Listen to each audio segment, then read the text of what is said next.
Good morning. अभी तक हम लोग पढ़े कि किस प्रकार से फर्टिलाइजेशन की प्रक्रिया होती है। अब उस फर्टिलाइजेशन की प्रक्रिया में जो एंडोस्पर्म बनता है उस एंडोस्पर्म का डेवलपमेंट कैसे होता है, ये अगला हम लोग का पार्ट है उसी सेकंड चैप्टर का ही। जो एंडोस्पर्म होता है इसको पहले ही पढ़ा चुके हैं कि जो एंडोस्पर्म होता है इसकी जो उत्पत्ति होती है ये प्राइमरी एंडोस्पर्म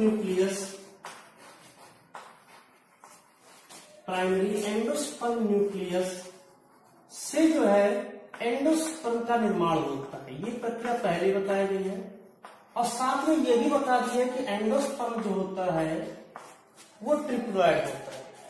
मतलब कि यहाँ पर जो प्राथमिक भ्रूणपोष केंद्रक होता है जो कि डबल फर्टिलाइजेशन की प्रक्रिया के दौरान बना था, उस डबल फर्टिलाइजेशन प्रक्रिया के दौरान जो पीएन बना वो उससे जो है एंडोस्पर्म का डेवलपमेंट होता है। तो ये पहले पता है कि एंडोस्पर्म ट्रिप्लॉइड होता है। एंडोस्पर्म का काम भी पता है कि यह भ्रूण का पोषण करता है, यानी इसीलिए इसका नाम रखा है भ्रूणपोष, यानी ट्रिप्लॉइड होता है भ्रूण का पोषण करता है।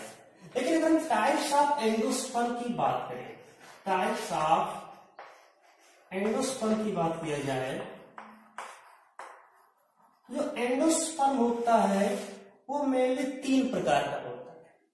पहला इसको देखेंगे न्यूक्लियर एंडोस्पर्म।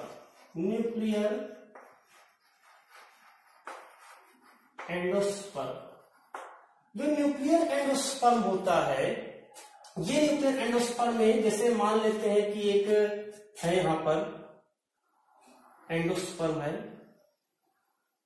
ये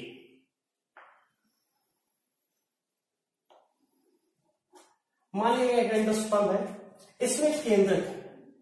ये केंद्रक क्या करता है, बहुत सारी विभाजन करता है, बहुत सारे केंद्र बना लेता है और ये सारे केंद्रक जो है परिधि पर जाकर के विन्यासित हो जाते हैं। जो परिधि है वहां पर सारे केंद्र विन्यासित हो जाते हैं, तो बीच में एक रिक्तिका जैसी संरचना बन जाती है। बीच में एक जो है रिक्तिका के समान संरचना यहाँ पर बन जाती है। ये यहाँ पर जुडम में जो है केंद्र स्थित होता है।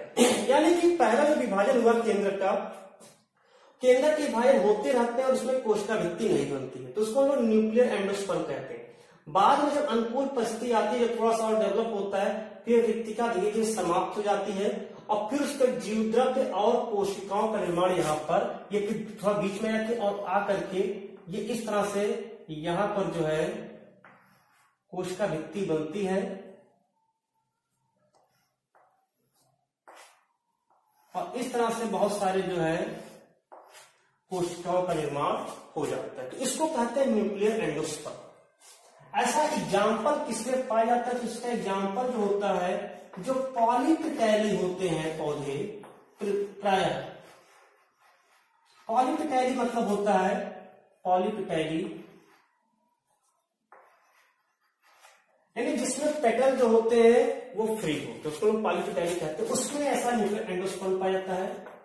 दूसरा जो होता है सेलुलर एंडोस्पर्म। ये पहला वाला हो गया। सेलुलर एंडोस्पर्म में क्या होता है, ये कि जैसे ही विभाजन एक केंद्र का विभाजन जैसे होता है दूसरे केंद्र में एक सेल वॉल बन जाता है, फिर विभाजन हुआ, फिर एक सेल वॉल बन गया, फिर विभाजन हुआ, फिर एक सेल वॉल बन गया, फिर विभाजन हुआ, फिर एक सेल वॉल बन गया। तो इस तरह से प्रत्येक विभाजन के पश्चात जो है यहां पर जो है जो न्यूक्लियस बनता है, यानी एक केंद्र का विभाजन जैसे होता है सिर्फ उसके पश्चात ही जो है उसकी कोशिका भित्ति का निर्माण भी हो जाता है। सेलुलर एंडोस्पर्म को कहते हैं और ये पाया जाता है गैमोपिटैली।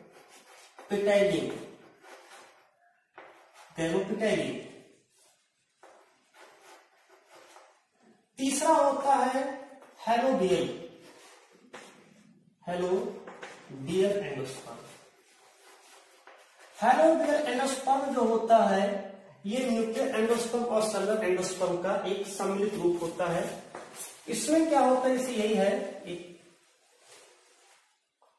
एंडोस्पर्म है, तो इसमें जो केंद्रक होता है, इसमें पहले केंद्र विभाजन के पश्चात जो केंद्रक होता है, इसे विभाजन के पश्चात एक केंद्रक बन, जैसे केंद्रक का विभाजन होता है एक कोशिका भित्ति बन जाती है, लेकिन उसके बाद फिर इसमें जो है दोनों में कोशिका भित्ति नहीं बनती है और ये अपना अलग जो है विभाजन करने लगता है और केवल केंद्र का विभाजन यहाँ पर होता है और ये अलग यहाँ पर जो है विभाजन करता है।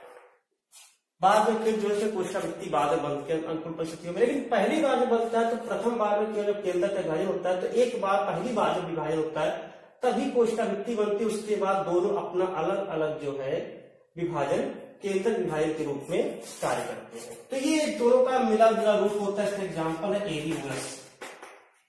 एरीमुरस पौधे में जो है इस प्रकार का विभाजन होता है। तो एंडोस्पर्म क्या है? भ्रूण का पोषण करने वाला है। कहां से बनता है? प्राथमिक एंडोस्पर्म न्यूक्लियस से बनता है। प्राथमिक एंडोस्पर्म न्यूक्लियस कैसे बनता है?